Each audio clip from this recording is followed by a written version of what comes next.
श्री शिवाय नमस्तुभ्यम। दोस्तों, शिव महापुराण के अनुसार एक बार माँ पार्वती ने भगवान शिव से दुनिया का सबसे बड़ा रहस्य पूछा था।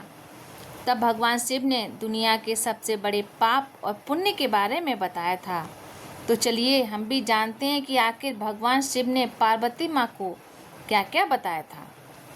शिव पुराण हिंदू धर्म में पवित्र धार्मिक ग्रंथों में से एक है। इसमें भगवान शिव की महिमा और उपासना से जुड़ी चीज़ें हैं।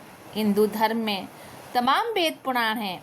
इनमें से एक शिव महापुराण का बहुत ज़्यादा महत्व है। इस महान ग्रंथ में कई ऐसी बातें लिखी हैं जिसको पढ़कर समझ आ जाएगा कि सृष्टि की शुरुआत कैसे हुई, पाप कर्म पुण्य जैसी बातें कहाँ से आईं। बता दें, शिव पुराण में दुनिया के सबसे बड़े पाप और पुण्य का जिक्र हुआ है। शिव महापुराण के अनुसार सती के रूप में माँ पार्वती का जन्म हुआ था। इनके जन्म के समय ही नारद मुनि ने तुरंत कहा था कि चाहे कुछ भी हो जाए, इनका विवाह भगवान शिव के साथ ही होना है। बड़े होने के साथ साथ भगवान शिव के प्रति इनका प्रेम गहराता ही गया। कई सालों की तपस्या के बाद आखिरकार भगवान शिव ने पार्वती माँ को अपने साथ विवाह का वरदान दिया और आखिरकार दोनों की शादी हुई। बता दें कि एक बार माँ पार्वती ने भगवान शिव से दुनिया के सबसे बड़े पुण्य और पाप के बारे में पूछा।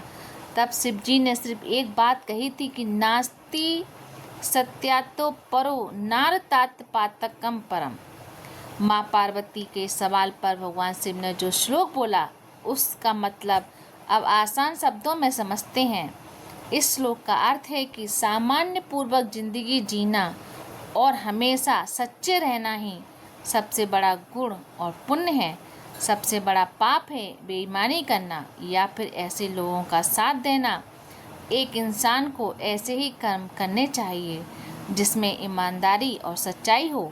इसके अलावा भगवान शिव ने माता पार्वती से ये भी कहा कि यदि किसी को कभी भी ऐसे काम में शामिल नहीं होना चाहिए जहाँ पर लोगों के मन में और विचारों में गंदगी और पाप हो।